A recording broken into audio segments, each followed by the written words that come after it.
Alhamdulillah. Wassalatu wassalamu ala Rasulillah Muhammad ibn Abdillah wa ala alihi wa sahbihi wa man wala. Subhanaka la ilma lana illa ma 'allamtana innaka antal alimul hakim. Rabbi shrah li sadri wa yassir li amri wahlul 'uqdatan min lisani yafqahu qawli, amma ba'du.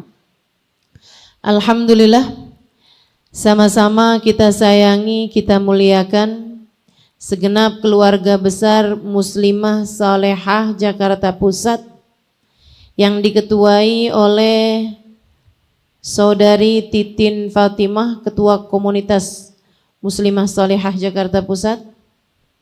Kita doakan semoga segenap penyelenggara pada hari ini dan semua yang telah terlibat di dalamnya senantiasa dalam rahmat ridha Allah Subhanahu wa taala. Panjangkan umurnya, disehatkan badannya, dimudahkan urusannya, dikabulkan hajatnya, diberkahi kehidupannya, dibahagiakan hidup dunia akhiratnya. Sama-sama kita hormati, kita muliakan Dr. Sona Sulistyo, juga Ketua Yayasan Masjid Jami Al-Munawwar. Kita doakan semoga semua yang telah turut serta hingga terlaksananya acara pada hari ini selalu dalam keberkahan, dalam rahmat ridha Allah Subhanahu wa taala insyaallah. Para hubabah, para syarifah, para ustadzah, para pimpinan pondok pesantren, pimpinan majelis ta'lim, yang mudah-mudahan semuanya dirahmati, diberkahi, semuanya senantiasa dalam lindungan dan bimbingan Allah Subhanahu wa taala, serta tentu saja semua yang hadir di majelis ini, baik ibu-ibu, kakak-kakak, adik-adik, anak-anak, yang semoga semuanya disayang Allah, diberkahi Allah, dibahagiakan Allah, dinaikkan derajatnya oleh Allah, dan semoga semuanya disayang Rasulullah, dirindukan Rasulullah. Kelak di hari akhirat nanti kita ada dalam rombongan baginda kita Nabi besar Muhammad sallallahu alaihi wasallam. Amin ya rabbal alamin. Saudaraku sekalian yang saya muliakan, kita temanya hari ini menjadi wanita berkelas dalam pandangan Islam. Ada bahasa Inggrisnya, saya sebutnya dalam bahasa Indonesia aja ya. Bu, sama kayak kalau saya dengar orang yang nggak biasa bahasa Arab pakai bahasa Arab gitu. Udahlah, saya orang Indramayu, jadi saya bahasa Arab aja.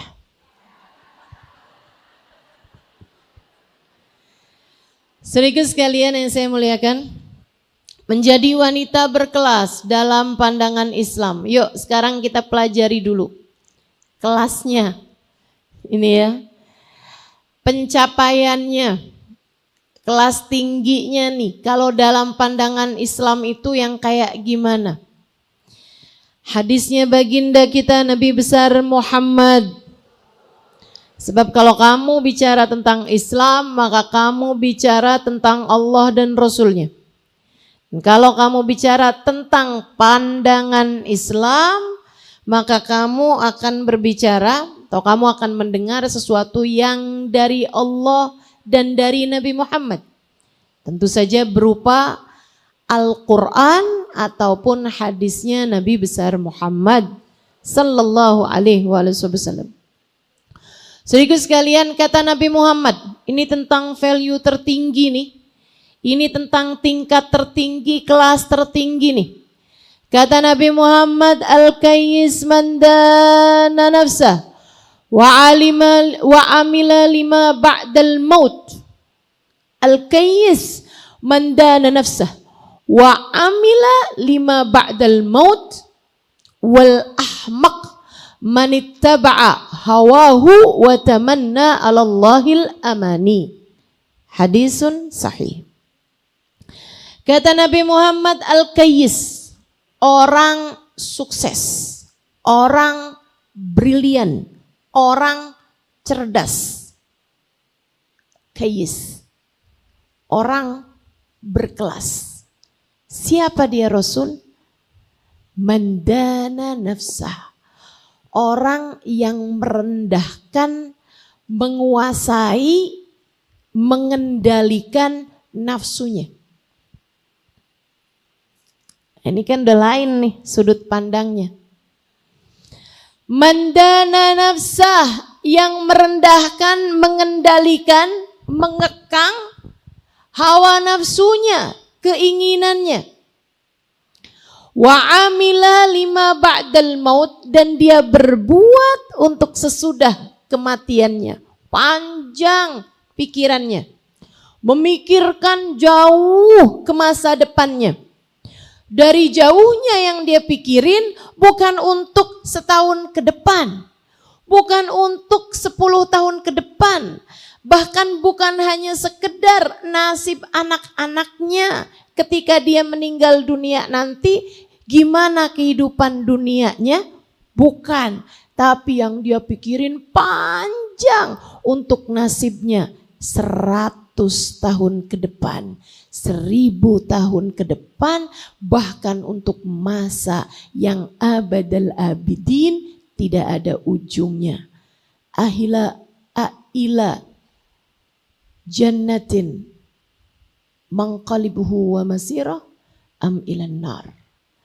Apakah dia kembali kepada surga dan dia kekal di dalamnya, ataukah dia kembali ke dalam neraka dan dia kekal selamanya di sana? Itu orang berkelas versinya Nabi Muhammad. Yang mana Nabi Muhammad itu gak ngomong apapun melainkan dari Allah. Kata Allah, alladzi la yantiqu anil hawa in huwa illa wahyun yuha. Nabi Muhammad ketika bicara tidak pernah bicara dari hawa nafsunya.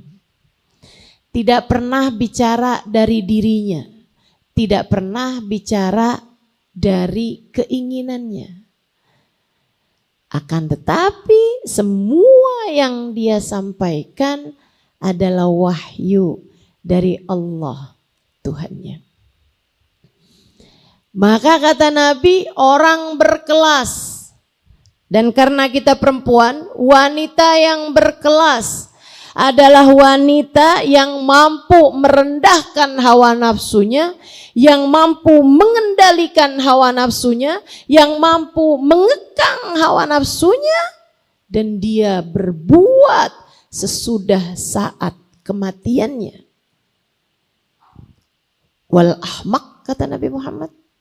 Sementara orang yang bodoh, sementara orang yang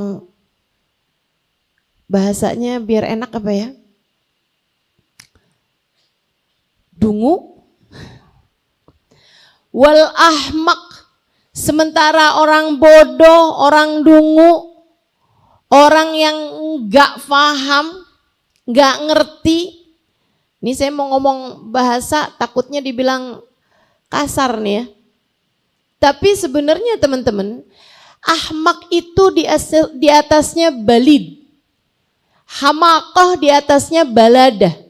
Kalau orang balid, orang yang bodoh, itu diajarin jadi faham. Orang yang gak ngerti dikasih tahu jadi mengerti. Tapi kalau ahmak di atasnya itu udah dikasih tahu juga kagak paham-paham. Ini namanya orang yang sok tahu. Kamu tahu bagus, tapi sok tahu nggak bagus. Sok tahu nih yang beginian nih. Atau bahasa kasarnya rada PA aja dah.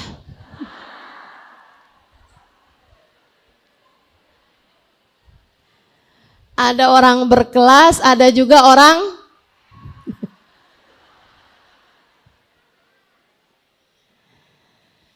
Siapa mereka wahai Rasul? Orang yang bodoh ini kata Nabi Muhammad, si dungu ini kata Nabi Muhammad, manittaba'a hawah, dia mengikuti hawa nafsunya. Dia pengen ngomong, dia ngomong. Dia kepengen marah, dia marah. Dia kepengen tambahin hidung, ditambahin. Dia ikuti semua hawa nafsunya, teman-teman saudaraku sekalian. Dia mau, mohon maaf nih ya, dia mau godain laki orang, dia godain. Manittaba'a hawa, dia ikuti hawa nafsunya. Wa tamanna 'alallahil amani. Tapi kalau dikasih tahu, kalau ditegurin, kalau ada ustazah menyampaikan, ada ulama menyampaikan, ada ustadz menyampaikan, dia kemudian bilang, tenang aja, Allah Maha Rahman Rahim. Tuh kata Nabi Muhammad, sebodoh-bodohnya orang. Dia mempertuhankan hawa nafsunya.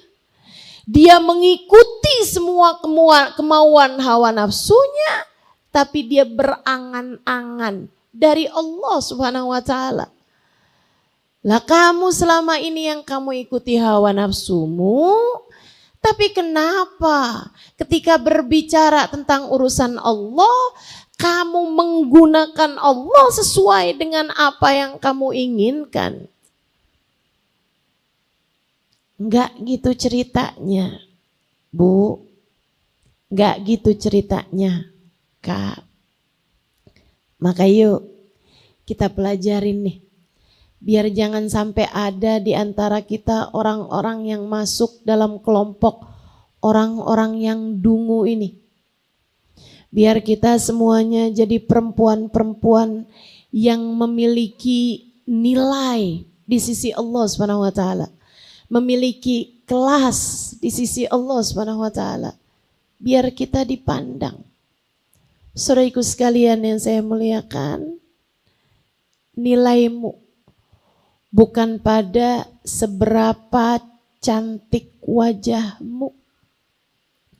Nilaimu bukan seberapa mulus kulitmu.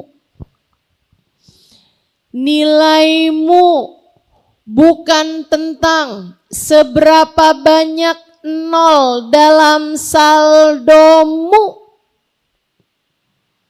Nilaimu bukan tentang seberapa besar rumahmu, seberapa banyak asetmu, apalagi tentang seberapa banyak followers Instagram atau TikTokmu. Enggak gitu.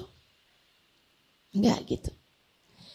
Nilaimu bahkan bukan tentang seberapa pinter anak-anakmu, seberapa berprestasi mereka di dalam sekolah.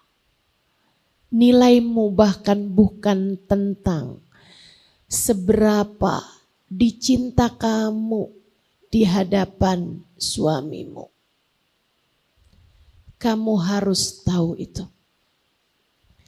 Kamu harus tahu bahwa nilaimu adalah tentang seberapa cepat kamu melintasi jembatan Sirat.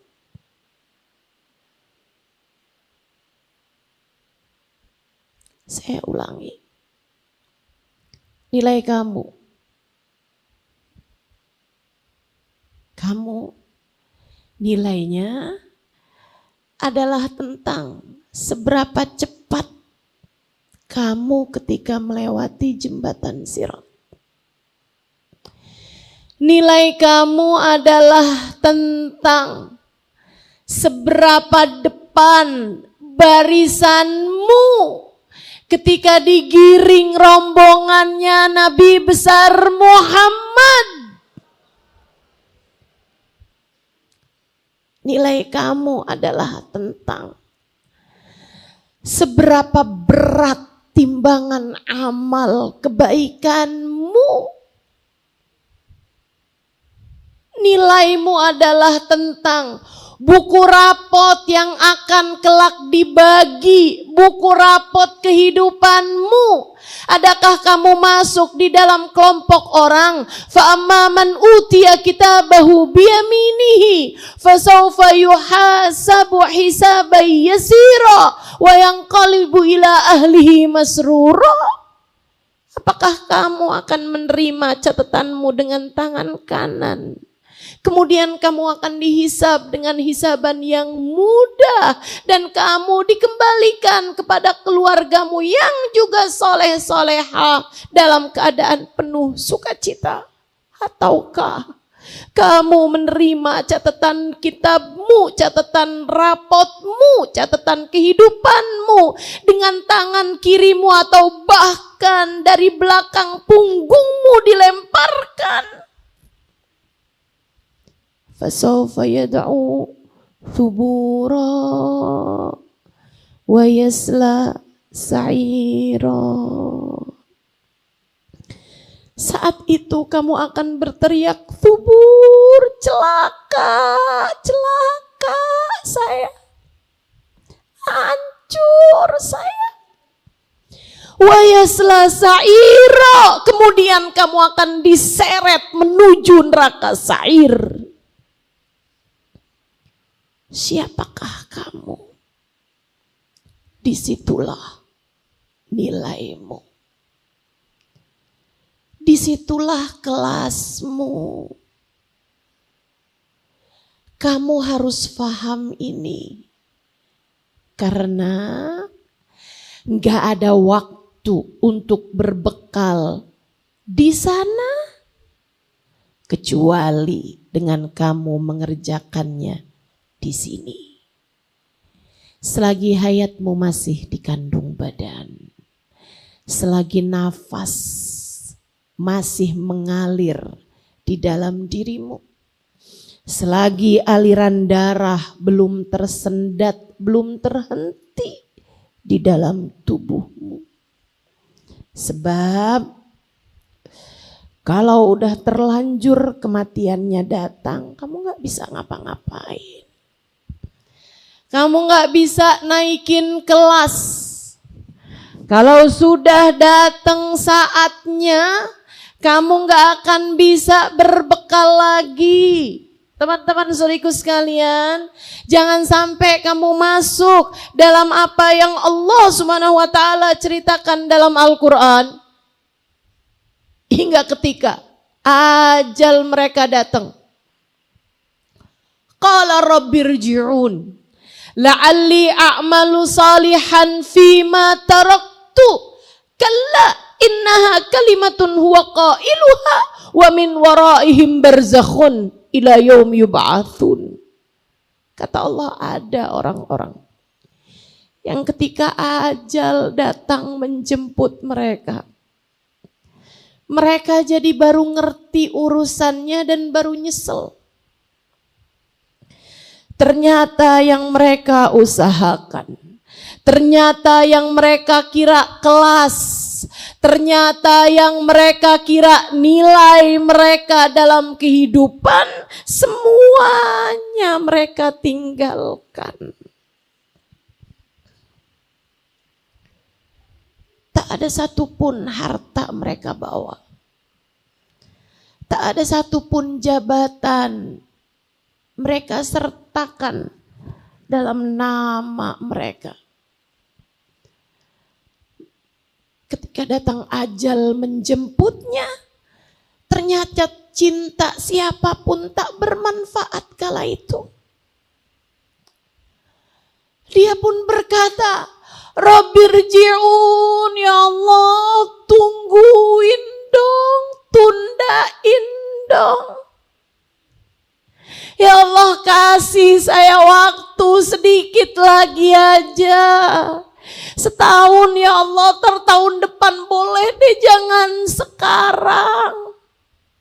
Gak boleh setahun, sebulan aja dah ya Allah. Gak boleh juga seminggu deh ya Allah.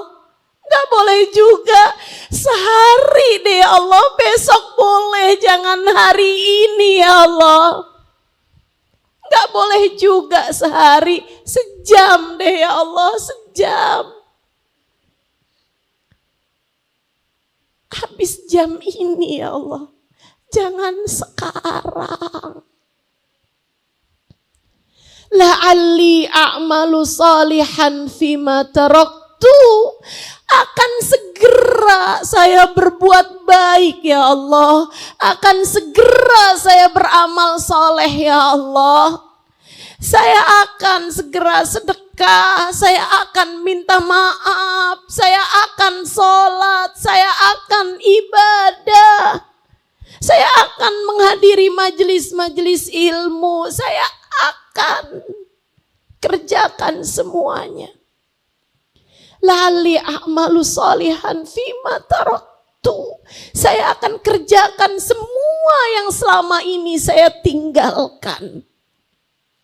Ya Allah, enggak ya Allah. Kasih saya waktu 1 jam. Saya akan sibuk denganmu. Saya tidak akan lagi sibuk dengan diri saya sendiri. Saya tidak akan lagi sibuk dengan urusan dunia saya ya Allah. Kasih saya waktu. Apa jawab Allah? Kalla, udah gak ada lagi. Innaha kalimatun huwa qailuha. Sekarang ia hanyalah omong kosong yang sekedar kamu ucapkan. Wa min waraihim barzakhun ila yaumi yub'atsun. Sekarang rasakanlah alam barzakh sampai hari kamu dibangkitkan. Semuanya jadi terlambat. Semuanya jadi terlambat.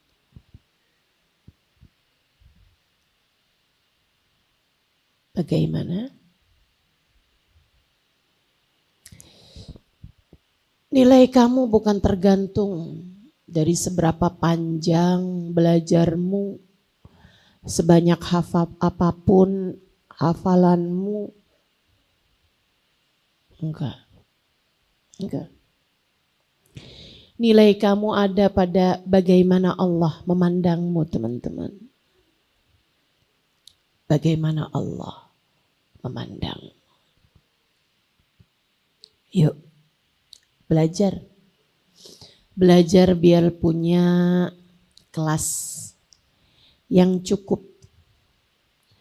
Kalau bisa sih berkelas, kalau bisa berkelas tinggi, tapi nggak bisa, sekurangnya selamatin diri.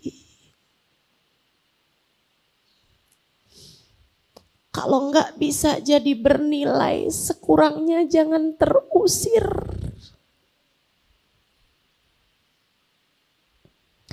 Kalau nggak bisa punya derajat, sekurangnya jangan mau jadi hamba yang dipecat.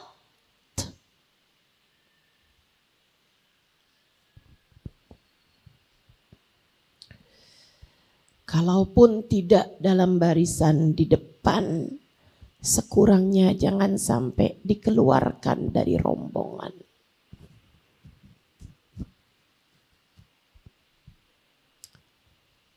Mudah-mudahan Allah karuniakan nilai yang baik bagi kehidupan kita.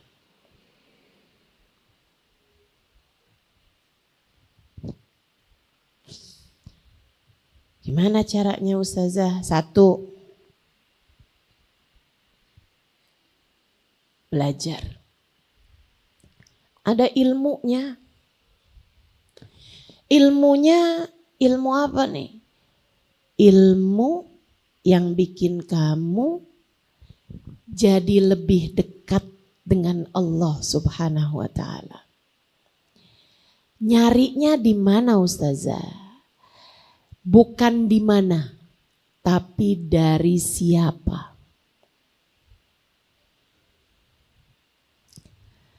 Sebab ilmunya, pengajar utamanya baginda Nabi besar Muhammad. Dari Allah Subhanahu wa Ta'ala. turun kepada Nabi Muhammad. Allah sampaikan lewat Nabi Muhammad melalui malaikat Jibril.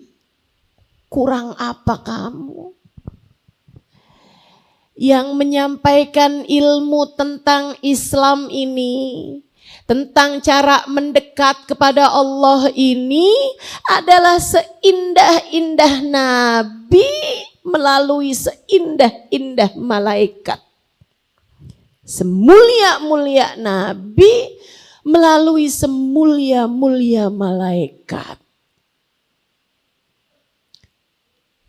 Saudariku sekalian, mau kamu bandingkan dengan apa? Mau kamu sandingkan levelnya ilmu agama ini pakai apa? Enggak ada yang cukup, enggak ada yang pantas, enggak ada yang worth it. Ilmu apapun aja. Ilmu apapun aja kamu pelajari, jika kamu minim ilmu agama, enggak ada artinya apa-apa. Kamu pelajari ilmu tentang badan, tentang tubuh manusia. Mau kamu sandingkan dengan ilmu tentang sang pencipta tubuh manusia. Gimana mau sebanding? Ilmu agama ini ilmu mempelajari tentang Allah. Ilmu mempelajari tentang cara hidup menuju surga. Ilmu yang akan kamu bawa sampai masuk ke dalam alam kuburmu. Kamu harus mendapatkannya, teman-teman. Pelajari dari para ulama-ulama yang telah menghabiskan waktu mereka secara serius untuk mempelajari agama ini, kemudian menyampaikannya kepadamu. Alhamdulillah, kamu tinggal di Indonesia enggak kurang-kurang ulama-ulama soleh yang bisa kamu dengarkan untuk membuatmu lebih mengenal Allah, lebih dekat dengan Allah. Enggak kurang-kurang. Dan alhamdulillah kita tinggal nih di masa di mana bahkan kalau kamu tinggal di daerah enggak ada ulama, kamu tetap bisa mendengarkan. Sebab sekarang mendengarkan agama semudah kamu membalik telapak tangan. Handphone di tanganmu, tinggal buka. Ada banyak ulama-ulama soleh menyampaikan ilmu mereka. Alhamdulillah, alhamdulillah. Kamu bayangkan 20 tahun yang lalu enggak begitu mudah. Saya di masa kecil saya mau pergi majelis, mau dengerin kajian, ya harus berangkat ke pondok pesantren, meninggalkan keluarga. Saudaraku sekalian yang saya muliakan, mau mendengarkan hadisnya Nabi Muhammad harus pergi ke majelis-majelis ilmu. Zaman sekarang keadaan menjadi begitu mudah. Bahkan sambil nyetrika, sambil masak, betul? Sambil baringan, sampai sering banget. Ada nenek-nenek cerita sama saya. Ustazah, saya berasa deket sama Ustazah. Tiap hari saya ditemenin sama Ustazah. Temenin apa, Nek? Saya dengerin suara Ustazah tuh Ustazah. Walaupun minta maaf ya Ustazah, saya dengerin salamnya doang. Habis itu ketiduran. Lah.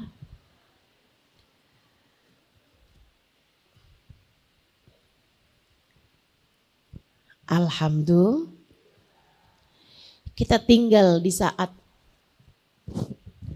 di mana ilmu pengetahuan yang mendekatkan kita kepada Allah begitu mudah untuk didapat. Alhamdulillah. Saudariku sekalian yang saya muliakan, zaman dulu mesti berjalan bermil-mil.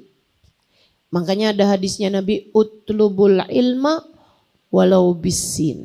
Walaupun banyak juga yang mengatakan bahwa ini bukan hadis ya, tapi ucapan kayak semacam peribahasa Arab gitu. Carilah ilmu walau bisin, walaupun sampai ke negeri Cina. Kayak jauh banget gitu. Walaupun sebenarnya Cina sama Indonesia dari negeri Arab deketan Cina sih. Tapi kayak orang Arab sama orang Cina tuh kayak jauh banget gitu. Kayak orang zaman sekarang kalau jauh tuh kan apa-apaan urusannya Hong Kong. Walaupun Amerika kan lebih jauh ya. Eropa lebih jauh, tapi apa-apa tuh kayaknya kalau jauh tuh Hong Kong gitu. Mah itu HP baru ya, HP baru dari Hong Kong.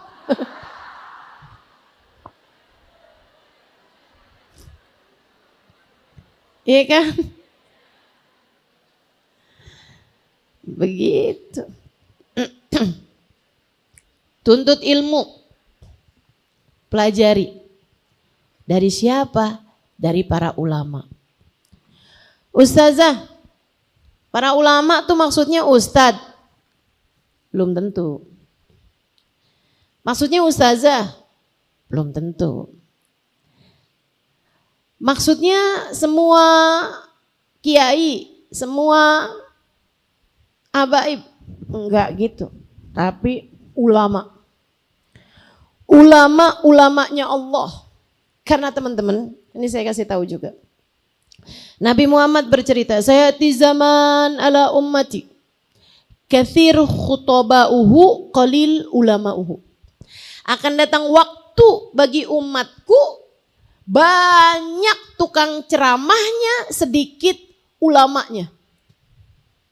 Yang ceramah banyak, yang ulama dikit. Ulama tuh yang kayak gimana? Ulama itu yang mempelajari agama, mengetahui agama, dan menyampaikannya mendekatkanmu kepada Allah. Mendekatkanmu kepada Allah. Bu, ini saya kasih tahu aja prinsipnya. Kalau kamu hadir di satu majelis, habis selesai kamu hadir di majelis tersebut, yang bertambah adalah cintamu kepada dunia, bukan ulama. Kalau kamu hadir di sebuah majelis, yang bertambah adalah senengmu kepada orang-orang yang bahkan tidak mendekatkanmu kepada Allah. Senangmu mohon maaf kepada pejabat fulan, kepada artis fulan, kepada penyanyi fulan misalnya. Tidak mendekatkanmu kepada cinta Allah dan Rasulnya, bukan ulama. Kalau senangmu kepada dunia bertambah, ambisimu kepada dunia bertambah, bukan ulama. Kalau sepulangmu dari majelis yang kamu ingat adalah candaan-candaannya, bukan bagaimana cara hatimu menata jalan menuju Allah Subhanahu wa taala, maka bukan ulama. Gampang. Istafti qalbak. Lihat hatimu. Lihat hatimu. Kamu hadiri, kemudian periksa rasa hatimu. Kalau ternyata tidak mendekatkanmu kepada Allah dan Rasulnya, enggak nambahin cintamu kepada akhirat, enggak nambahin pengenmu untuk mendekat kepada sang baginda pemilik syafaat, Nabi besar Muhammad sallallahu alaihi wa ala alihi wa sahbihi wasallam. Iya, bukan ilmu yang dimaksudkan oleh Allah Subhanahu wa taala dan Rasulnya. Atau kamu hadir di sebuah majelis malah tambah jadi bikin bingung. Kenapa bingungnya? Kemarinan denger katanya ziarah makam Nabi itu sunnah, ibadah, adem, nyenengin. Kok ini malah katanya bid'ah? Katanya kita nanti kalau ke Madinah pergi ke Raudhah buat sholat doang, tapi nggak perlu berziarah ke makam Nabi karena Nabi Muhammad sudah meninggal. Kok saya bingung ya? Kemarinan hadir ke majelis taklim katanya kita disuruh banyak-banyak baca sholawat. Sholawat adalah senjata paling ampuh untuk mengalahkan berbagai macam kesulitan dalam kehidupan. Ini saya hadir majelis katanya kita nggak boleh banyak-banyak baca sholawat. Baca sholawat itu hukumnya bid'ah. Hanya beberapa sholawat aja yang Nabi Muhammad ajarin, itu pun gak perlu banyak-banyak. Saya kok jadi bingung ya? Yang bikin kamu bingung, tinggalkan. Kamu jangan bilang, gak apa-apalah yang namanya majelis ilmu mah sama aja. Saya hadir di sana, saya hadir di sini, saya ambil yang bagusnya. Dari mana kamu tahu yang mana yang bagus? Kamu tuh gelas kosong. Bagaimana kamu tahu yang mana yang bagus? Kalau dua-duanya menyampaikan dari hadis, dua-duanya nyampein dari ayat. Yang satu hadisnya, aktsiru minas salati alayya. Aqrabukum minni majlisan yaumal qiyamah aktsarukum alayya salatan. Yang paling banyak, yang paling dekat tempatnya denganku di hari akhirat nanti, kata Nabi Muhammad, yang paling banyak baca sholawatnya kepadaku. Sementara yang satu menyampaikan hadisnya, kullu bid'atin dhalalah wa kullu dhalalatin finnar. Semua yang gak dibuat sama Nabi Muhammad itu adalah bid'ah, dan semua bid'ah adalah sesat. Semua kesesatan membawa seseorang kepada neraka. Nabi Muhammad gak baca sholawatnya Imam Syafi'i. Imam Syafi'i kan datang sesudahnya Nabi Muhammad. 200 tahun sesudah wafatnya Nabi Muhammad. Nabi Muhammad gak baca sholawatnya Imam Syafi'i. Maka kamu baca sholawatnya Imam Syafi'i itu bid'ah. Nabi Muhammad tidak melakukannya. Wa kullu fi bid'atin dhalalah, dan semua bid'ah itu adalah sesat. Wa kullu dhalalatin finnar, kata Nabi Muhammad, semua bid'ah, semua kesesatan akan membawa seseorang kepada api neraka. Jadi maksud dia orang baca sholawat masuk api neraka? Kamu gak usah repot-repot mikir dalil ina itu segala macam, teman-teman. Kamu mikirnya pakai hati aja. Mikirnya pakai hati aja. Kalau orang baca sholawat masuk neraka, yang masuk surga siapa? Saya tanya dah. Yang masuk surga siapa? Ini saya sampaikan ini teman-teman saudaraku sekalian. Karena memang ada orang-orang yang mikirnya sampai segitunya. Saya pernah nih membahas di sebuah majelis yang ternyata yang hadir orang-orang yang pikirannya sudah terkontaminasi dengan hal-hal semacam itu. Saya sampaikan sama mereka, Sayyidina Ali Zainal Abidin punya ibadah tiap malam sholat 1000 rakaat. Nih kan, kalau orang pikirannya jernih, wih hebat banget ya itu. Punya karomah, punya keramat, punya kemuliaan, dimuliakan Allah sampai setiap malam bisa sholat sunnah nyampe 1000 rakaat. Kita biar kita ngebut juga gak nyampe bu segitu. Betul? Kamu kalau dengar ada walinya Allah, kekasih Allah, sholat tiap malam 1000 rakaat, apa pikiran kamu? Hamba tercinta di sisi Allah. Sampai Allah muliakan dengan mampu sholat 1000 rakaat. Bukan begitu? Bukan begitu? Nah ini pikiran yang jernih. Saya habis selesai majelis bu, ada yang bilang sama saya, Ustazah, Sholat sampai 1000 rakaat apa enggak bid'ah Ustazah? Lah, bukannya Nabi Muhammad tuh kalau sholat cuma sampai 11 rakaat Ustazah. Orang kalau sholatnya banyak-banyak begitu Ustazah, apa enggak bid'ah? Wa kullu dhalalatin wa kullu bid'atin dhalalah. Kata Nabi kan semua bid'ah adalah sesat dan semua kesesatan masuk ke dalam api neraka. Saya tanya balik sama dia, jadi maksud kamu orang yang banyak sholatnya di waktu malam bakalan masuk neraka? Bingung dia sama teorinya dia sendiri.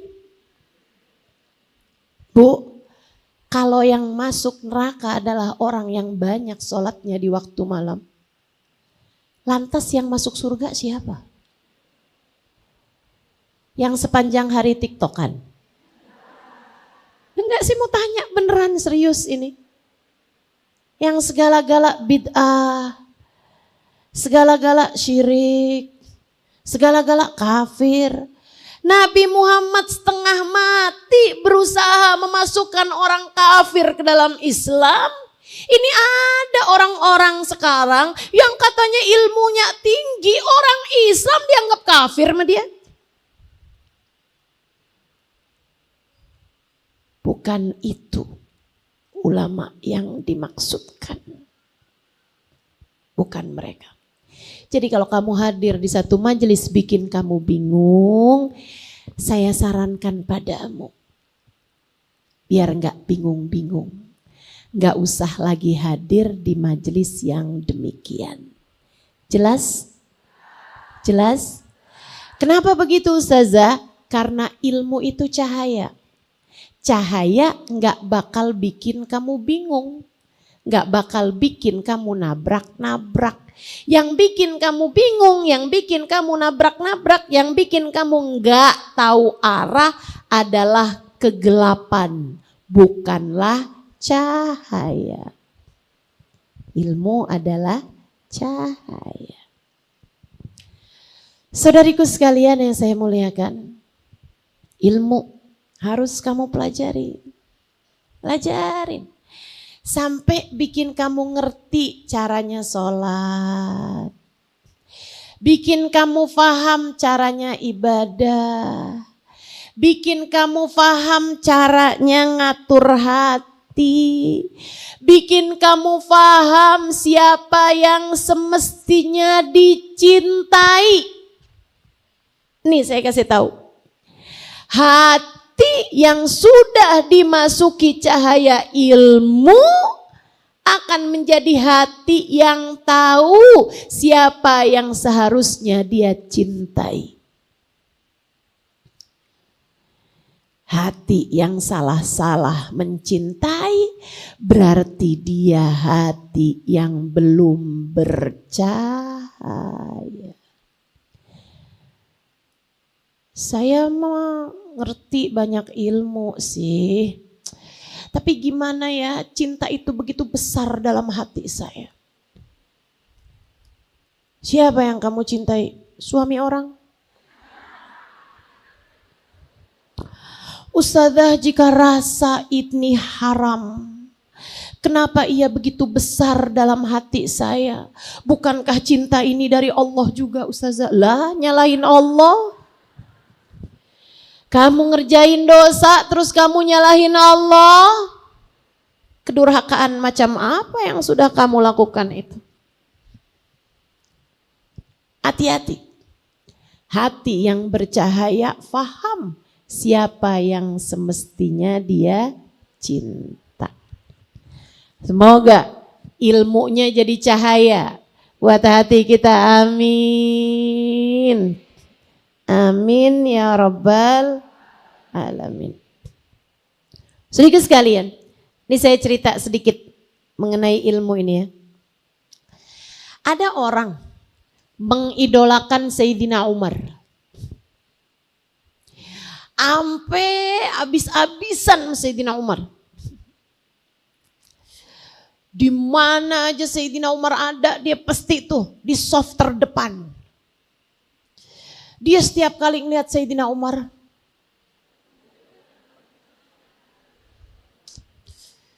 Pokoknya tersepona.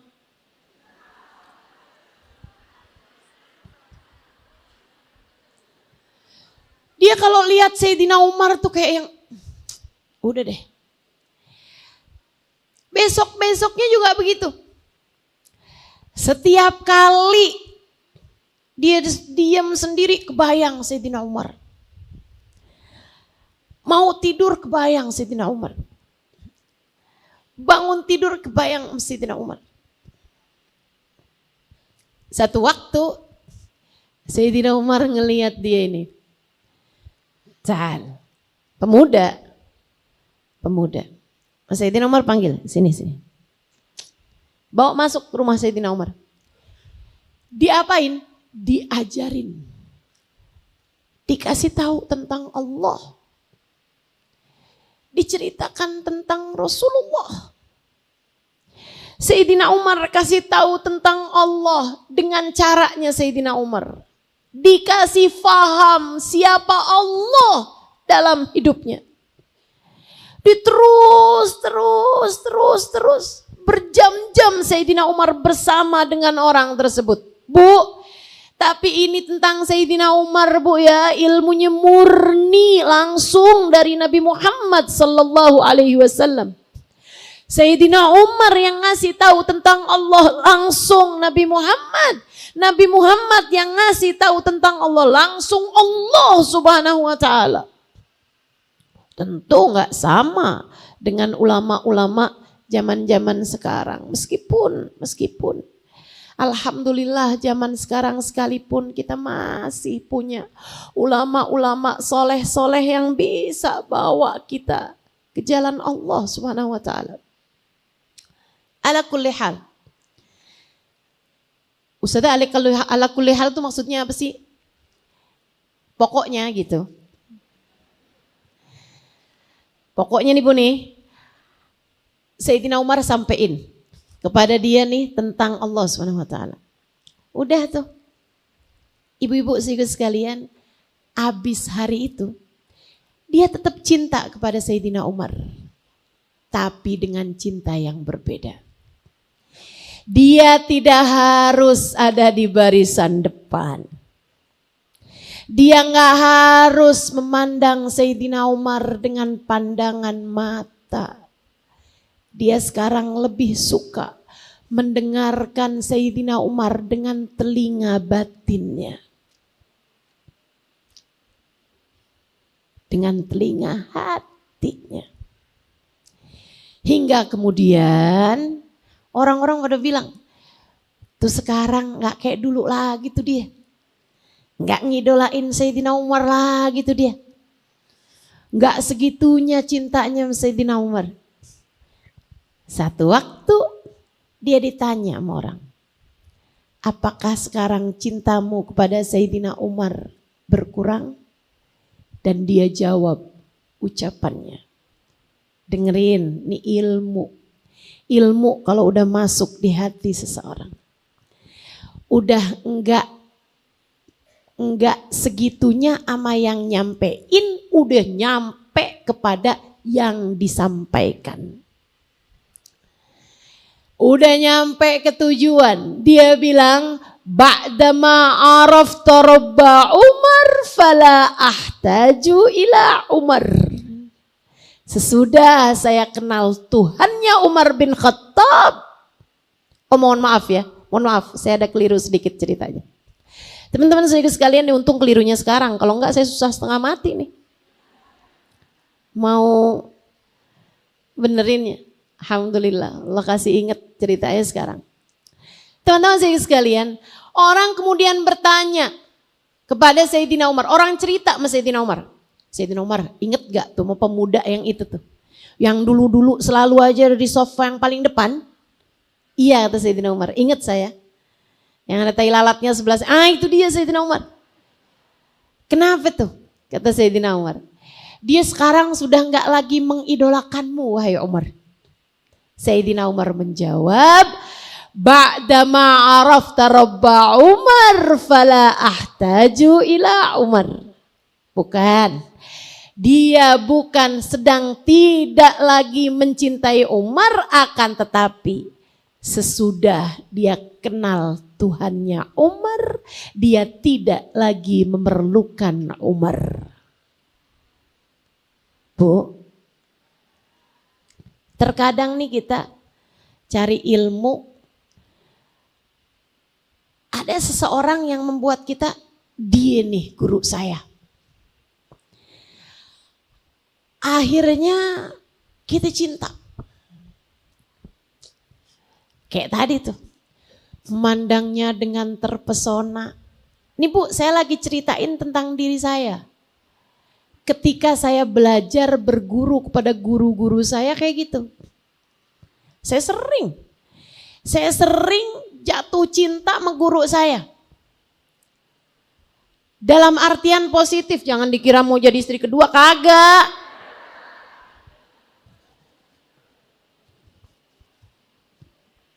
Enggak. Tapi saya sampai cinta banget gitu. Kayak yang ya Allah, ya orang hadiah banget dalam hidup saya ya Allah. Darinya saya mengenalmu ya Allah. Ibu-ibu saya sekalian, sampai kemudian waktu berjalan.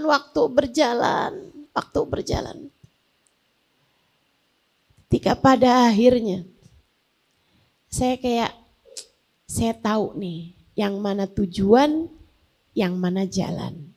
Saya cinta guru saya, tetap saya cinta. Saya tetap memandangnya dengan linangan air mata. Tetap. Saya tetap menganggap beliau adalah cahaya dalam hidup saya.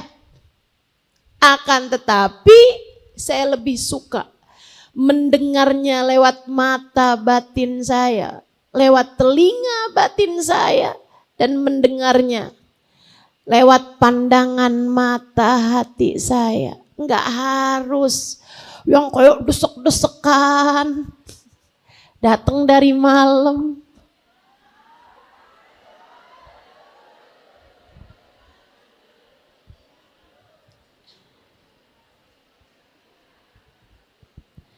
Apalagi pakai ninggalin keluarga. Suaminya seminggu gak dikasih makan apa-apa.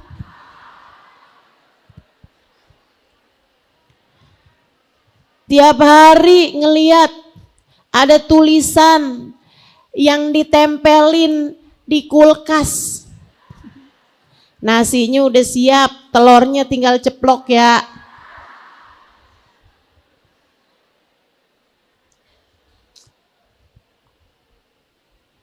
Jangan gitulah. Enggak gitu.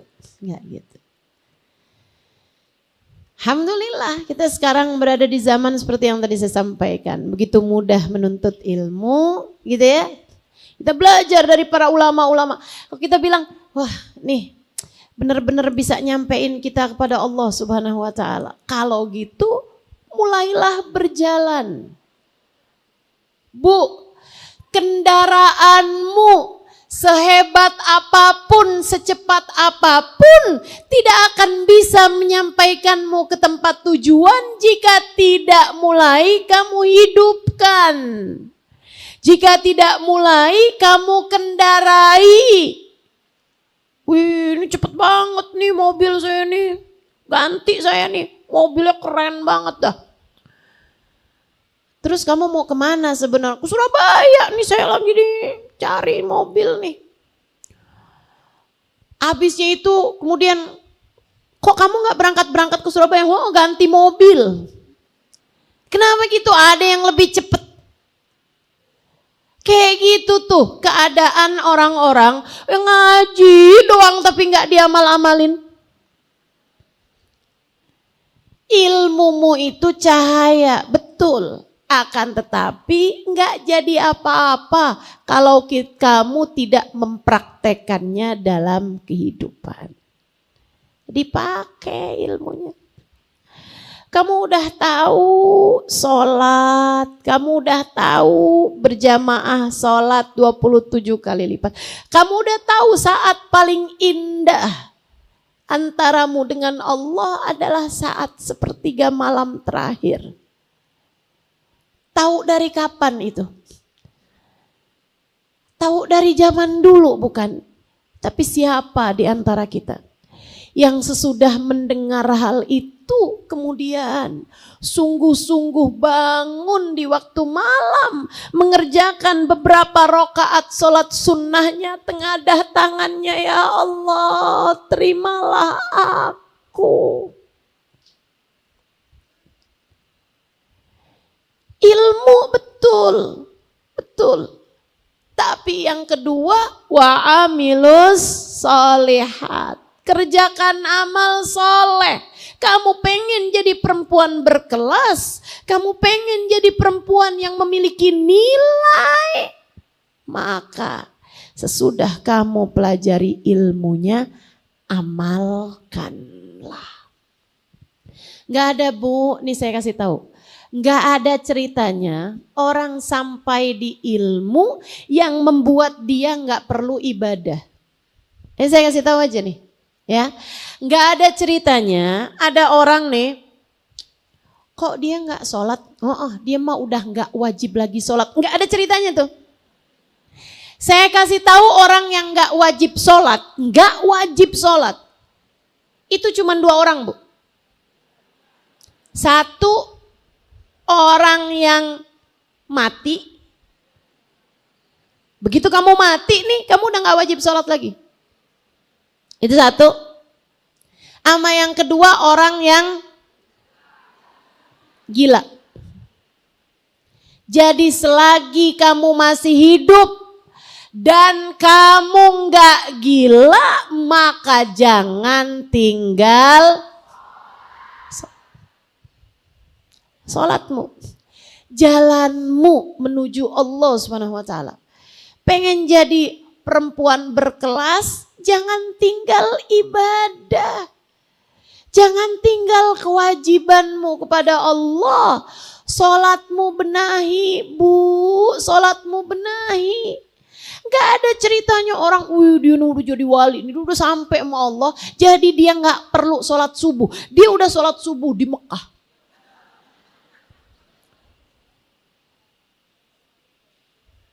Ibu-ibu saudaraku sekalian yang saya muliakan, enggak ada ceritanya begitu. Kamu diwajibkan sholat di sini, ya di sini kamu mesti mengerjakan sholat. Ibu saudaraku sekalian, ini biar jelas juga nih ya, saya ceritain. Saya banyak ceritanya Bu, tenang aja. Ustazah kok nggak lupa ya Ustazah ya, banyak cerita Ustazah gitu. Ibu gak tahu aja, yang saya lupa lebih banyak lagi Bu. Pagi udah tua-tuaan gini nih, Allah, ya Allah. Ini cerita salah satu dari yang pernah diceritakan guru saya, Sayyidil Habib Umar bin Hafid. Ceritanya gini, ada seorang santri, seorang murid, gak di pesantren tapi maksudnya berguru kepada seorang guru gitu. Dia tuh waktunya ngaji ba'da maghrib ke isya. Jadi sebelum maghrib tuh dia udah jalan tuh. Udah jalan, pergi majelis, pergi ke masjid, dia hadir di situ dari maghrib, kemudian habisnya maghrib nerima ilmu dari gurunya, habisnya nerima ilmu dari gurunya, datang isya, sholat berjamaah isya, habis selesai itu dia selesai tambahin witir-witir beberapa rakaat terus pulang. Tiap hari dia kayak gitu, selain dari waktu-waktu yang lain. Istiqomah. Sampai bikin setan sebel. Ibu nggak tahu setan tuh suka sebel sama orang-orang yang istiqomah. Ibu ya, ada aja gitu. Ibu-ibu juga nih kadang-kadang, udah siap-siap Ustazah mau majelis, terus ada aja gitu Ustazah. Itu kadang-kadang juga tuh, setan nggak suka keistiqomahan kita. Tapi kalau urusannya itu yang nyegah adalah suami karena dia minta untuk jangan pergi, udah jangan pergi Bu. Mesti jelas nih ya, mana yang prioritas dalam kehidupan kita. Ibu-ibu sekalian, nih si muda ini nih, Setan sebel aja sama dia nih istiqomah. Satu waktu Bu, dia habis selesai majelis, habis selesai sholat maghrib nih, dia berasa perut dia mules. Jadi dia pun keluar dari masjid, pamitan, keluar dari masjid. Waktunya dia mau balik lagi ke majelis, disamperin sama orang. Dia bilang, Dek, dia gak tahu nih yang nyamperin nih setan. Ustazah ada gitu Ustazah, setan nyerupain manusia. Ada terkadang kalau setannya itu udah susah buat ngegodain hati seseorang. Jadi kalau masih kayak kamu nih, kamu gak usah takut sama setan. Gak akan setan ada nyerupain orang itu, gak ada. Gak usah khawatir ya. Tadi saya lihat setan, gak ada itu. Gak ada. Tapi emang beneran loh Ustazah, saya suka ngelihat gitu sekelebatan, kamu salah lihat aja. Tapi bukannya ada Ustazah jin, iya jin ada. Tapi kamu juga gak usah takut sama jin.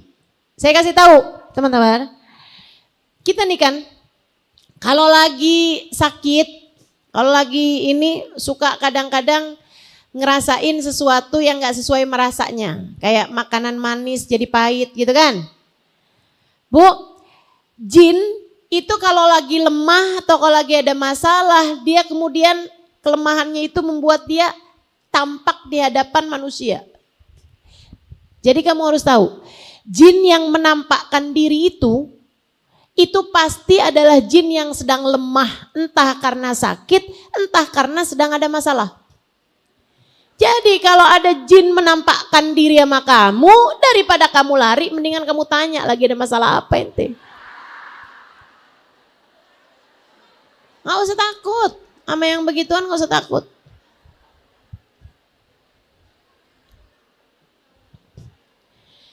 Nih ibu-ibu sekalian, jadi nih dia disamperin sama orang, dia bilang, Dek, ada yang biasa ngaji di sana itu kan sama syekh ini. Oh iya betul. Kamu sekarang mau ngaji di sana? Dek, kamu kan pernah tuh diceritain tentang surga. Iya. Pengen nggak lihat surga? Pengen. Yuk. Pengen lihat surga? Ikut yuk. Surga kan? Kamu kasih saya lihat surga? Ayo. Bu, dia diajak jalan-jalan lihat surga. Beneran lihat surga. Wah, ada sungai-sungai, ada bidadari cakep-cakep. Ada pemandangan-pemandangan indah, ada gedung-gedung yang indah-indah, istana mewah-mewah, megah-megah. Sampai datang waktu Isya. Dia bilang, nih sekarang udah Isya, kita harus keluar. Dia bilang, ayo keluar Bu. Kedengaran adzan Isya, kemudian dia pun keluar. Dia ngerasa udah punya keramat bisa ngelihat surga. Dia gak cerita-cerita sama siapapun tuh hari. Dia simpen aja, takut kalau diceritain ntar dia kenikmatannya hilang. Terus dijanjiin, besok kalau kamu mau lihat surga lagi di sini ya, ba'da maghrib. Oh iya. Besokannya nih ba'da maghrib dia keluar dari masjid yang mestinya dia mendengarkan ilmu. Dia keluar. Akhirnya ibu-ibu sekalian, dia ketemu lagi tuh sama tuh orang kemarin, dibawa lagi, liatin surga. Udah tuh. Begitu adzan Isya, balikin lagi. Di jalan situ lagi dia. Jalan lagi sholat Isya, kemudian pulang. Hari ketiga kayak gitu lagi. Hari keempat gurunya liatin dia nih, waktunya maghrib.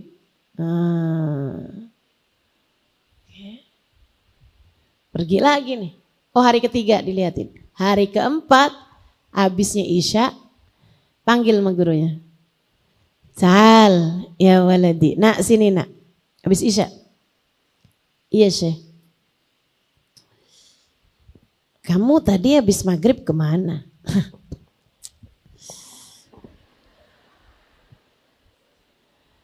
Kemana kamu tadi jalan habis maghrib? Syekh, Syekh kayaknya nggak perlu deh saya ceritain, Syekh. Muridmu ini udah sampai, Syekh. Udah nyampe nih. Udah punya keramat bisa lihat surga, gimana gak nyampe? Kata sayanya, gimana coba ceritain sama saya. Saya takut kalau saya cerita nanti saya ujub, Syekh. Enggak, ceritain. Saya kan guru kamu. Saya harus tahu kondisi kamu, keadaan kamu. Jadi begini, Syekh, kemarin itu ceritain tuh urusan yang kemarin itu. Oh gitu, Nak. Nak, kamu percaya sama saya kan? Saya guru kamu kan? Iya, Syekh, kau guru saya pastinya. Nak, kamu percayaan sama orang itu atau sama Nabi Muhammad? Iya, sama Nabi Muhammad lah, Syekh. Sama Nabi Muhammad.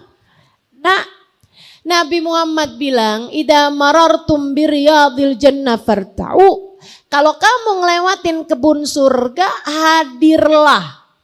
Ditanya sama Nabi, apa kebun surga wahai Rasul? Taman ilmu. Majelis ilmu, majelis zikir, ketika kamu ingat Allah, ketika kamu berzikir menyebut nama Allah, ketika kamu hadir di satu majelis dan itu membuatmu ingat sama Allah, disitulah namanya taman surga. Ada seseorang yang mengatakan taman surga yang lain yang membuatmu tidak menghadiri taman surganya Nabi Muhammad, berarti taman surganya siapa tuh? Tapi ini beneran surga, Syekh. Saya lihat bidadari, saya udah tahu sekarang tampangnya bidadari kayak gimana. Saya udah lihat sungai-sungainya, Syekh. Kata saya gini, oke, sekarang gini aja. Kamu kalau diajakin pergi ke surga lagi, yaudah kamu jalan. Tapi nanti nih, begitu kamu dibilangin suruh keluar dari surga karena udah datang waktu Isya, kamu bilang, oh gah saya gak mau keluar. Jangan mau keluar. Bilang aja orang kalau udah masuk surga gak mau keluar lagi. Orang masuk surga mana Bu yang mau keluar lagi? Ibu ya? Orang kalau udah masuk surga gak ada Bu yang mau keluar lagi. Baik, Syekh. Si murid ini tetap kekeh bahwa yang dia lihat itu adalah surga. Jadi malamnya saat habis selesai sholat maghrib dia keluar. Ketemu tuh sama si yang tadi itu. Kemudian dia bilang, ayo kita lihat surga, ayo. Lihat nih Bu surga. Kedengaran adzan maghrib, adzan isya. Ayo sekarang waktunya kita keluar, ogah. Ayo kita keluar nih. Ini udah waktunya kamu keluar. Enggak mau saya. Ayo cepetan keluar, ogah. Ayo buruan keluar. Enggak ada ceritanya. Orang kalau udah masuk surga gak mau keluar lagi. Pokoknya saya gak mau keluar. Cepetan keluar. Enggak mau keluar. Keluar. Enggak mau. Keluar. Enggak. Tiba-tiba gelap semuanya. Dan dia ada di gundukan sampah.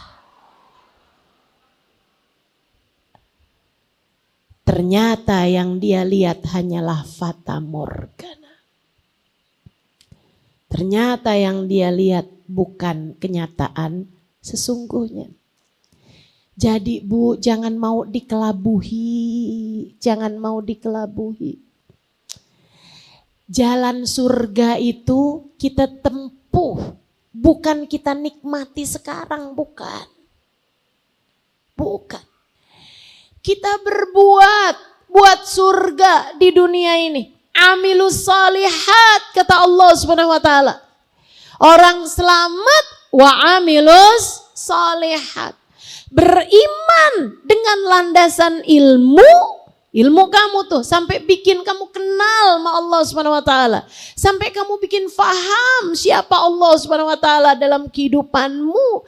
Dialah sang pengendali, dialah sang pemilik hidupmu, sang pemberi rizki.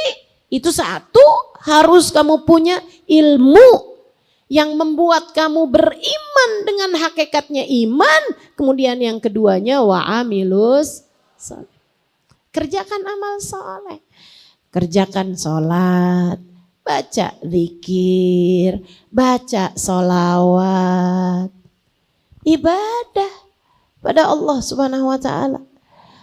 Terus kamu gak sholat, terus kamu bilang Allah Maha Rahman, Allah Maha Rahim.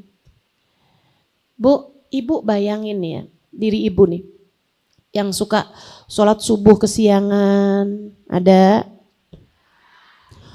Duhur gak keburu, ada.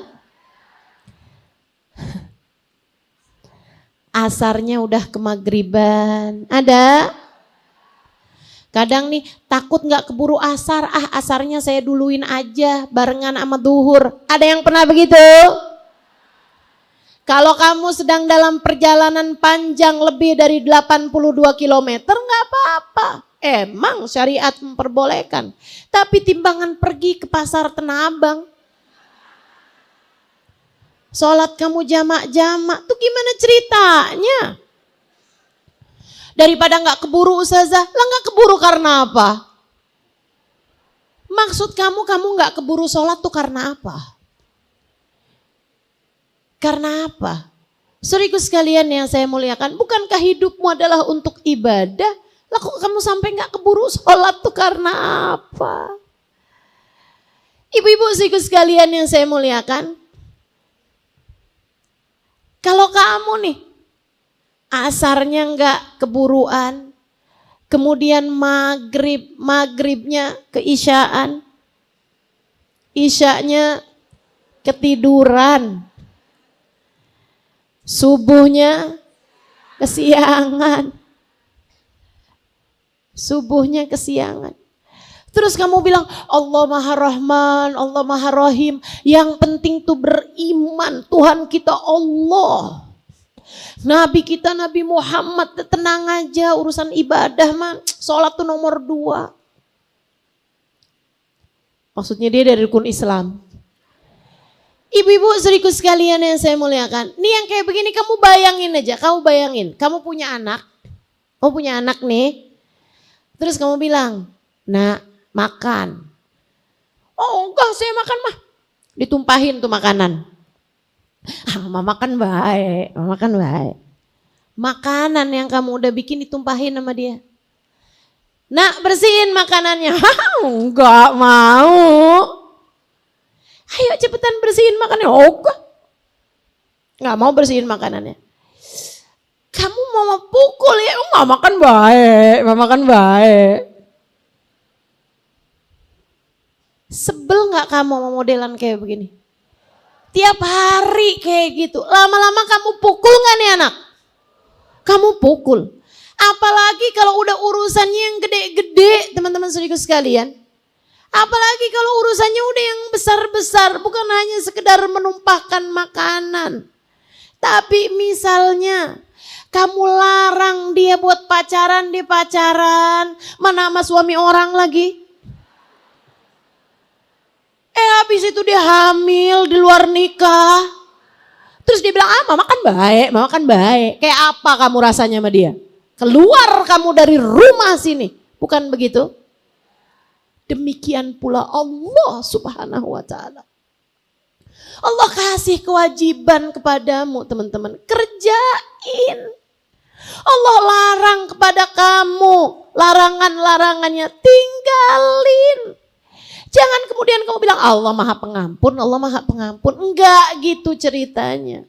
Allah Maha Rahman, Allah Maha Rahim. Betul. Allah Maha Rahman, Maha Rahim. Tapi warahmatullahi garibun minal muhsinin. Rahmat Allah itu dekat buat hamba-hambanya yang selalu berbuat kebaikan. Kalau kamu berbuat kebaikan, rahmat Allah dekat denganmu. Tapi kalau kamu melanggar aturan-aturan Allah, kamu tinggalkan kewajiban-kewajiban, maka kamu jauh dari rahmatnya Allah. 1, ilmu hingga kamu meraih iman. 2, amal soleh Kamu kerjakan perintahnya, kamu tinggalkan larangannya. Dengan itu kamu menjadi perempuan berkelas. Ada lagi Ustazah? Ada. Apa itu? Taubat. Taubat. Taubatin dosa-dosamu. Saya nggak punya dosa banyak kok Ustazah. Siapa bilang? Saya nggak pernah bunuh orang. Ya iyalah. Saya nggak pernah zina. Saya tahu. Saya nggak minum minuman keras loh Ustazah. Tapi kamu ngomongin orang.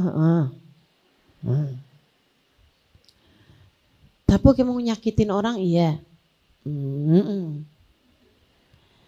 Kamu bohong. Kamu memandang laki-laki yang bukan suamimu dengan pandangan nafsu. Ganteng Ustazah.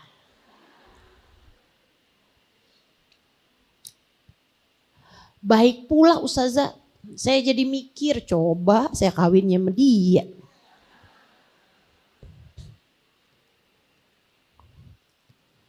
Kamu pikir itu gak dosa? Kamu pinjol, kamu pikir kamu gak dosa? Kamu ambil hutang riba, kamu pikir kamu gak dosa? Atau kamu pikir dosamu kecil gitu? Saudariku sekalian yang saya muliakan, itu bukan urusan dosa kecil, bukan urusan dosa kecil. Atau misalnya yang bukan hakmu kamu ambil, nemu Ustazah, nemu. Di mana nemunya? Di saku suami saya. Nemu Ustazah, di lacinya rumah saudara saya. Nemu Ustazah, di mana? Di pengajian. Ketemu sendal lebih bagusan dari sendal saya. Bu, dosa itu dosa. Atau kamu menuntut suamimu hingga akhirnya yang haram-haram dikerjakan oleh suamimu dalam mencari rejeki. Kamu pikir itu dosa kecil, itu dosa besar. Tapi kan bukan saya Ustazah yang ngerjainnya, kan suami saya. Tapi kamu menjadi penyebabnya. Karena tuntutan-tuntutan darimu itu, saya kasih tahu saudaraku sekalian. Man lam yubali min ayyi babin dakhala alaihi rizq lam yubalillah min ayyi wadin min audiyati jahannam ahlakah. Kata Nabi Muhammad, siapa yang gak peduli dari mana rezeki masuk ke dalam hidupnya, maka Allah gak peduli di lembah neraka jahanam yang mana Allah akan hancurkan dia. Siapa yang tidak peduli rezeki masuk halal atau haram, maka Allah gak peduli di tempat mana Allah akan hancurkan dia. Taubatilah dosa-dosa. Tinggalilah dosa-dosa. Tempuhlah jalan takwa. Tempuhlah jalan takwa. Kalau kamu dagang-dagangnya yang benar, jangan nipu orang. Kalau kamu terkait urusan harta, hati-hati sama duit orang, hati-hati sama duit orang. Kamu utang tapi niat gak dibayar, itu hukumnya haram dari sejak awal. Dan hati-hati Bu, bikin jenazahmu panas sampai semua hutangmu lunas dibayar. oleh keluargamu. Dan kalau sampai kamu meninggal dunia, hutangmu ini, hutang yang emang dari awal niat gak dibayar, sampai gak dibayar, gak pernah dibayar sama keluargamu, jangan salahkan siapa-siapa. Kalau di akhirat nanti kamu tidak selamat. Hati-hati, hati-hati. Hati-hati. Ibu-ibu sekalian, Nabi kita Muhammad sallallahu alaihi wasallam.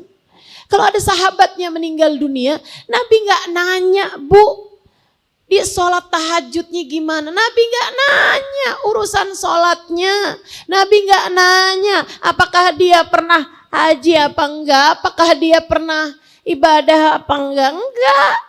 Enggak. Yang ditanyakan Nabi alaihiddin, punya utang enggak nih? Punya utang enggak? Oh, dibilang enggak Rasul, Nabi nyolatin dia. Tapi begitu dibilang, "Na'am alaihiddin ya Rasulullah." Iya Rasul, dia punya utang, matinya bawa utang. Ini hutang yang emang dia niat dibayar ya. Dia niat dibayar cuman belum dibayar aja gitu. Nabi enggak mau nyolatin orang yang meninggalnya punya utang. Bu, hadisnya sahih. Biar kamu tahu, jangan melulu hadis kullu bid'atin dhalalah wa kullu dhalalatin finnar yang tidak kamu pahami sesuai dengan konteks yang kamu pelajari. Saya kasih tahu, orang mati bawa utang bermasalah. Ini bukan hutang riba, hutang biasa dan dia niat mau bayar. Cuman meninggal dunia belum sempat bayar utang. Ibu-ibu sekalian, Nabi gak akan mau nyolatin dia. Kenapa? Nabi tahu nyolatin orang punya banyak hutang gak manfaat. Nabi tahu syafaatnya tidak sampai kepada orang yang matinya bawa hutang. Bu, kalau sampai syafaat Nabi Muhammad aja gak nyampe, apa yang menurut kamu bisa sampai? Kamu nih hadir maulid berharap syafaat. Nangis-nangis waktunya qiyam berasa deket sama Nabi Muhammad. Kamu mati bawa utang boro-boro syafaat. Andai Nabi masih hidup, Nabi gak akan mau nyolatin kamu. Ibu-ibu saya sekalian, sampai pernah satu waktu Nabi Muhammad ada seorang sahabatnya meninggal. Nabi Muhammad nanya, "Alaihiddin, ada utang dia?" "Bala ya Rasulullah, alaihi dinarin." "Iya wahai Rasulullah, dia punya alaihi dirhamin." Dia punya 2 dirham utang. Kayak berapa ratus ribu gitu. Atau mungkin lebih dari itu ya. Dinarin. Alaihi dinarin. "Iya Rasul, dia punya hutang 2 dinar sama saya." Kayak sekitaran 2 juta mungkin, mohon maaf nih.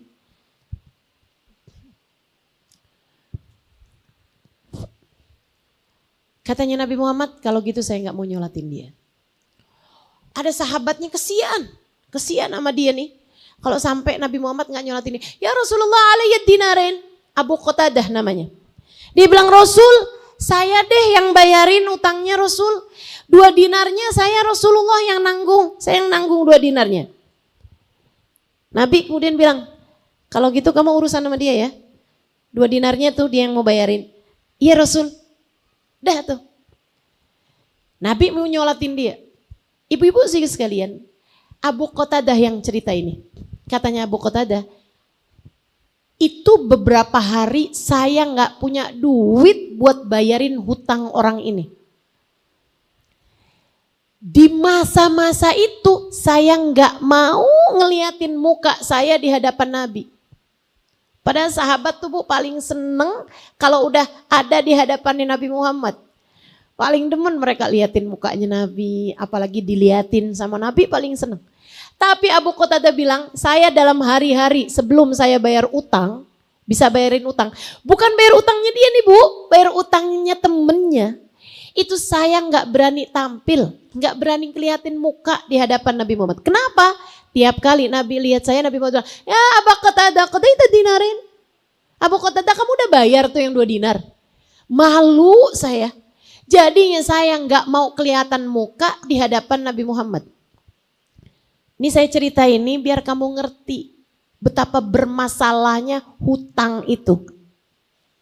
Saudara sekalian, katanya dia sampai saya bisa bayar hutangnya orang itu. Saya datengin rumahnya, saya samperin, saya bilang, Rasul, saya bilang nih utangnya ya. Baru abis itu saya berani tampil di hadapan Nabi Muhammad. Bener aja. Begitu ngeliat muka saya, Nabi Muhammad langsung bilang, ya Abu Qatadah, qadarita dinarin. Abu Qatadah, kamu udah bayarin tuh yang 2 dinar.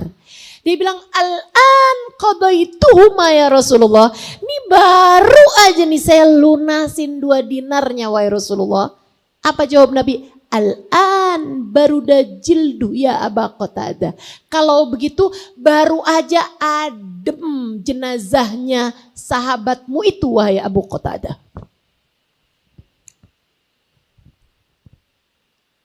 Hati-hati sama hutang. Apalagi kalau hutangnya berbunga. Apalagi kalau dari sejak hutang, kamu tahu nih utangnya gak berbunga, utang sama saudara kamu sendiri, sama keluarga kamu sendiri, sama temen kamu sendiri. Dan dari awal kamu emang niat gak mau bayar, hati-hati, hati-hati. Teman-teman saudaraku sekalian yang saya muliakan, sering saya sampaikan padamu, sesedikit apapun yang kamu punya cukup untuk membiayai hidupmu.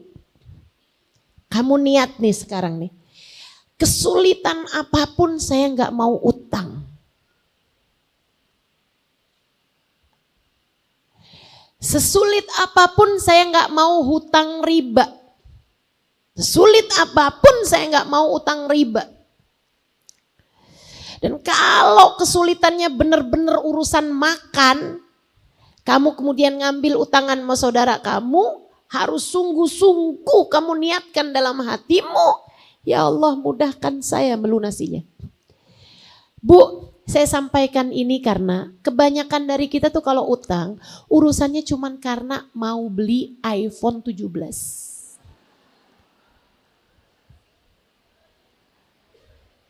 Utangnya tuh bukan karena darurat nggak bisa makan, ya kan?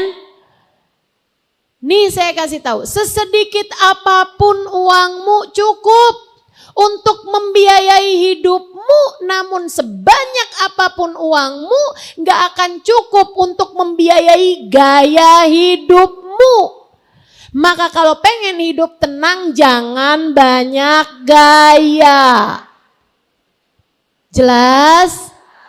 Jelas? Gak apa-apa, kamu gak punya baju kayak yang dipunya sama ipar kamu tuh gak apa-apa. Handphone kamu cuman bisa buat telepon sama SMS doang tuh gak apa-apa. Kalau memang segitu doang kok kebutuhan kamu tuh gak apa-apa. Gak apa-apa teman-teman. Saya punya banyak teman yang gak pegang HP. Gak apa-apa. Gak jadi kerendahan juga buat kehidupannya. Saudaraku sekalian yang saya muliakan, gak punya HP yang bagus-bagus, gak apa-apa. Kalau kamu duitnya ada, silahkan aja. Tapi kalau kamu bahkan uangnya gak ada, ya jangan maksain ngambil kreditan mobil. Kalau kamu duitnya gak ada, jangan suka maksa. Jelas? Jelas? Pengen bikin pesta, utang sana, utang sini. Habisnya ustazah, kan rumah saya kecil. Kalau kawinannya pestanya kecil-kecilan doang tuh kan malu sama tetangga. Sampai kamu ngambil hutang. Ibu-ibu sekalian dah gampang. Kawin aja di KUA. Udah, gak usah repot-repot. Apa-apa jangan dibikin repot. Tinggalkan dosa. Tinggalkan dosa. Taubatin dosa. Taubati dosa. Itu adalah syarat mutlak. Untuk kemudian yang terakhir, ibu-ibu sekalian, gak kalah pentingnya. Pengen jadi perempuan yang bernilai mahal di sisi Allah Subhanahu wa ta'ala, jaga hatimu. Jaga hati. Jaga hati. Hatimu tuh dijagain. Nilai kita yang paling besar hati kita, Bu. Nilai kita paling besar hati kita. Innallaha la yanzur ila suwarikum wala ila absyarikum walakin yanzur ila qulubikum. Allah enggak melihat kepada badan kalian, fisik kalian. Yang Allah lihat adalah hati kalian. Ustazah cepetan selesain apa sih? Saya dari tadi tersinggung mulu nih. Bu, luka itu kalau diobati perih. Artinya nih yang saya sedang sampaikan adalah obat untukmu. Kalau kamu berasa kesel, tersinggung, marah, itu adalah hawa nafsumu. Kamu melakukan hal tersebut, kamu ngerasa nih dari tadi nih kesel nih. Aduh, itu yang lagi kesel hawa nafsu kamu tuh. Nah ya, gak apa-apa, biarin aja. Biarin aja. Teman-teman saya sekalian, niatin, saya mau amalin. Berat sih, tapi saya mau amalin. Begitu, biar ilmunya jadi obat. Biar pelajarannya jadi cahaya. Memandu kita melewati kehidupan di atas muka bumi ini. Besok-besok kalau mau buka pinjol, ingat-ingat ucapan saya, Allah jangan sampai ntar jenazah saya panas. Jangan sampai ntar saya di hari akhirat gak bisa kumpul sama Nabi Muhammad. Jangan sampai ntar di hari akhirat saya gak bisa dapat syafaat Nabi Muhammad. Besok-besok tiap kali ada keinginan hati untuk melakukan perbuatan-perbuatan dosa, deketin. Laki-laki hanya pengen mendapatkan transferan dari dia. Ingetin.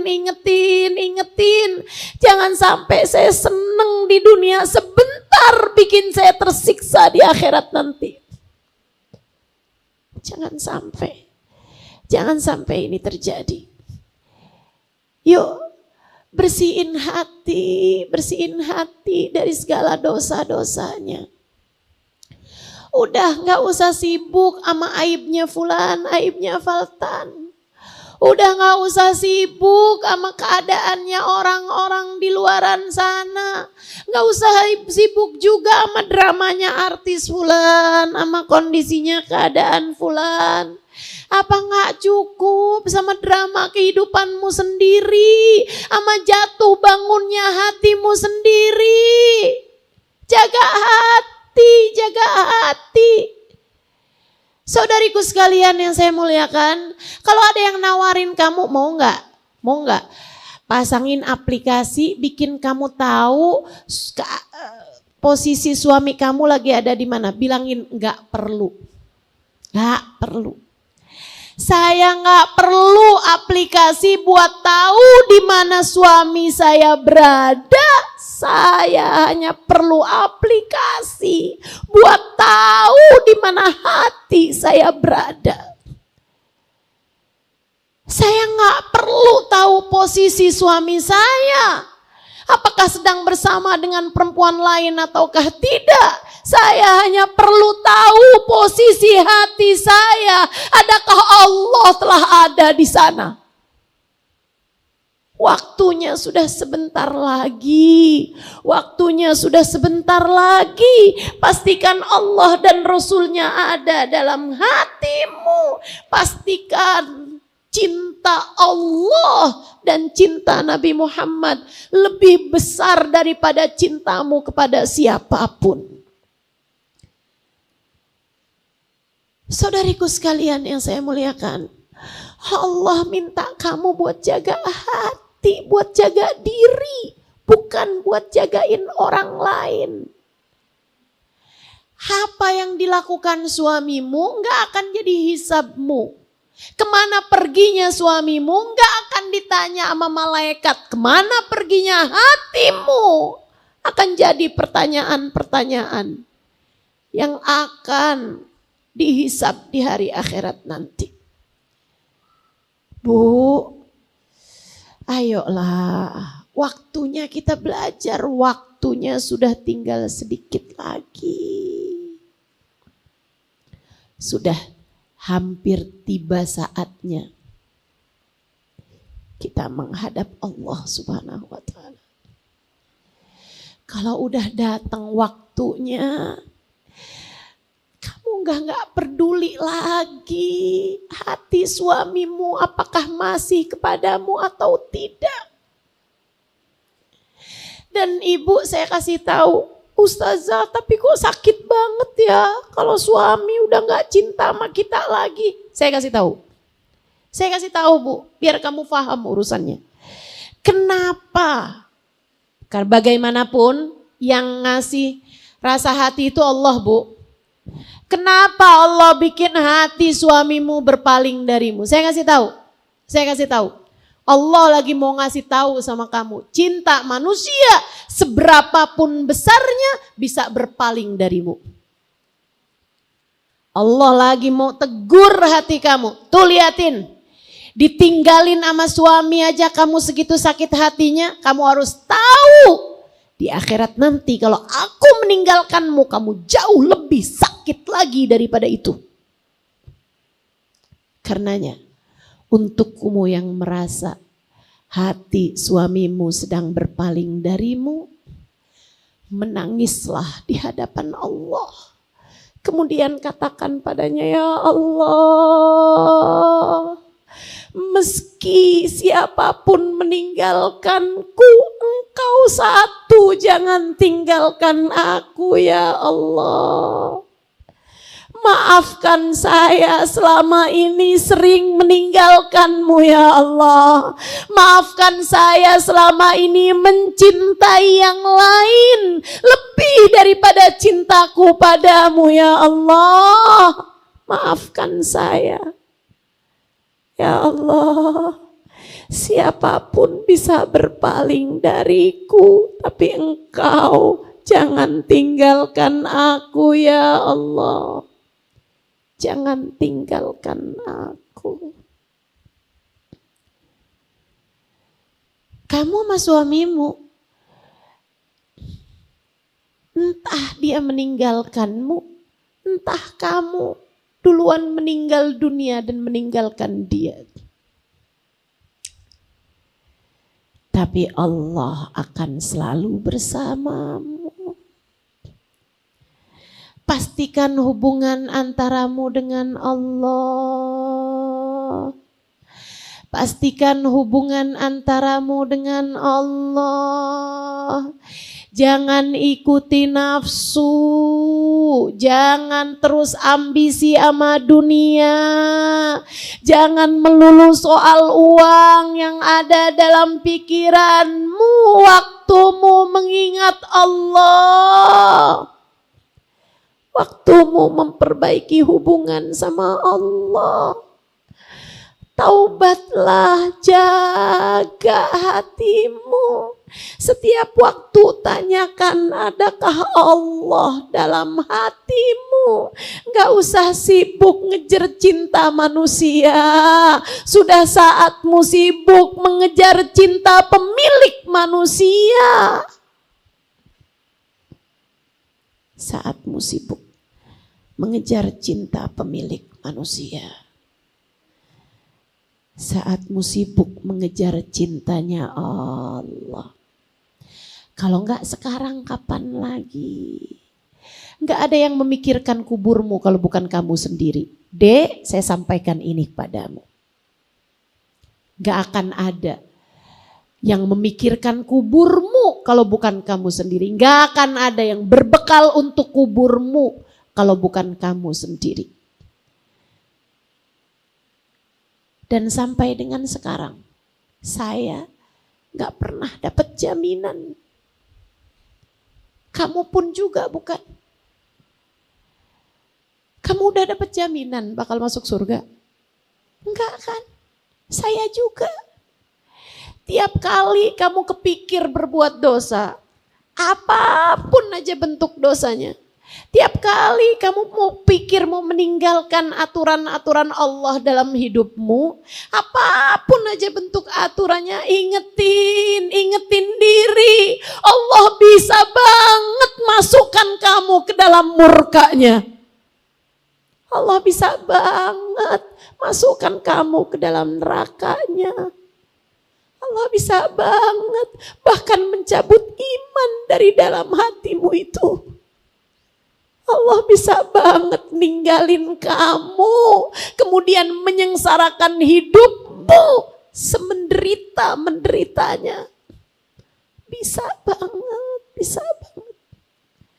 Kamu bukan sesiapa di hadapannya, sama saya juga.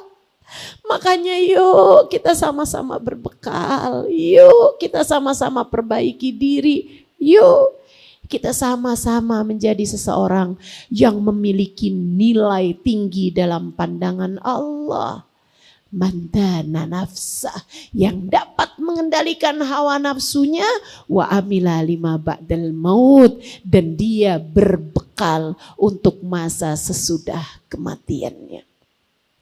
Jangan jadi orang-orang manittaba'a hawa, dia ikuti ambisinya, dia ikuti keinginan dunianya, dia terus aja mengikuti emosinya, watamanna 'alallahil amani, dan dia berandai-andai kepada Allah dengan pengandai-andaian yang tidak benar. Mudah-mudahan Allah Subhanahu wa taala memberikan segala kebaikan bagi kita sekalian. Ala hadhihin niyah wa bikulli niyatin salihah. Di luar hujan ya? Waktunya berdoa. Ala hadhihin niyah wa bikulli niyatin salihah. Kita minta sama Allah Subhanahu wa taala, semoga ilmu yang kita dapat hari ini jadi ilmu yang manfaat. Jadi ilmu yang tak hanya didengar telinga kanan keluar telinga kiri, melainkan jadi ilmu yang membawa kemanfaatan bagi kita dunia hingga akhirat, membawa kebaikan bagi kita dunia hingga akhirat. Jadi ilmu yang kelak akan kita kenang manisnya di hari akhirat nanti insyaallah. Ala hadhihi niyah wa bikulli niyatin salihah jami'ah syamilah. Kita bacakan Fatihah juga untuk almarhum Ahmad Pamekas, almarhumah Titi Nortika, almarhum Bambang Sulistyo, almarhumah Hajah Maskinah. Dan juga kita doakan Dr. Sona Sulistyo yang milad. Kita doakan mudah-mudahan selalu dalam pandangan kasih sayang Allah Subhanahu wa taala. Jaga Allah, dipelihara Allah insyaallah. Kabulkan hajat-hajatnya. Kita juga doakan yang sedang sakit-sakit di antara kita, mudah-mudahan Allah berikan kesembuhan. Ada sahabat saya sedang sakit juga, doakan mudah-mudahan Allah Subhanahu wa taala angkat penyakitnya. Sehat seperti sedia kala, diangkat semua penyakit zahir batinnya. Semua yang sedang sakit-sakit di antara kerabat kita, sahabat kita, mudah-mudahan Allah angkat semua penyakitnya insyaallah. Sehat zahir batinnya kita semuanya nih, penyakit-penyakit cinta dunia, penyakit-penyakit ujub, penyakit kesombongan, penyakit suka pamer, penyakit ria, penyakit sum'ah. Semua penyakit-penyakit dalam diri kita, hasut, iri, dengki, mudah-mudahan Allah sehatkan semuanya insyaallah. Allah sehatkan semuanya. Ala hadhihi niyah bil kunniyatin salihah bi niyati syifa. Wa bi niyati anna Allah yaghfir lahum wa yarhamuhum. Ghasyahum birahmal maghfirah. Wa ila hadratin Nabi al-Fatihah. A'udzu billahi minasyaitonir rajim. Bismillahirrahmanirrahim. Alhamdulillahi rabbil alamin. Ar-Rahmanir Rahim. Maliki yaumiddin. Iyyaka na'budu wa iyyaka nasta'in. Ihdinas siratal mustaqim. Siratal ladzina an'amta 'alaihim ghairil maghdubi 'alaihim waladdallin. آمين. اللهم بحق الفاتحة برمة الفاتحة بركة الفاتحة تفتح لنا أبواب الخير تؤمن لنا معاملة أهل الخير تكفينا من جميع الفتن والمهن بؤس وضير إنك ولي كل خير متفضل بكل خير برحمتك يا أرحم الراحمين. اللهم اشفي مرضانا وعافي مبتلانا. اللهم رب الناس أذهب البأس اشفي أنت الشافي وعافي أنت المعافي شفاء لا يغادر سقما ولا ألما. Ya Allah, pandanglah semua yang hadir dalam majelis ini dengan pandangan kasih sayang-Mu. Benerin hati kami ya Allah, benerin pikiran kami ya Allah. Karuniakan ilmu yang manfaat bagi kami ya Allah. Karuniakan guru yang dapat membimbing kami dalam kehidupan ya Allah. Ya Allah, ya Allah, ya Allah. Ampuni dosa-dosa kami ya Allah. Tutup aib-aib kami ya Allah. Kenalkan kami padamu ya Allah. Bimbing kami di jalan-Mu ya Allah. Bimbing kami di jalan-Mu ya Allah. Kami mohon padamu ya Allah, hidupkan kami dalam keadaan baik, matikan kami dalam keadaan baik. Matikan kami dalam husnul khatimah. Jadikanlah kalimat terakhir yang keluar dari lisan kami adalah kalimat La ilaha illallah. La ilaha illallah. La ilaha illallah. Muhammadur Rasulullah sallallahu alaihi wasallam. Alaiha nahya wa alaiha namut wa alaiha nub'atu insyaallah ta'ala minal aminin alladzina la khaufun alaihim wa lahum yahzanun birahmatika ya arhamar rahimin. Ya Allah, sayangilah kami ya Allah, rahmatilah kami ya Allah, syafaatkan Nabi Muhammad untuk kami ya Allah. Wassallallahu ala sayyidina Muhammadin wa ala alihi wa sahbihi wasallam. Bi fadli subhana rabbika rabbil izzati amma yasifun. Salamun alal mursalin walhamdulillahi rabbil alamin. Taqabbalallahu minna minkum taqabbal ya karim. Mudah-mudahan bermanfaat, kurang lebihnya mohon maaf. Billahi taufiq wal hidayah wal afu minkum. Wassalamualaikum warahmatullahi wabarakatuh.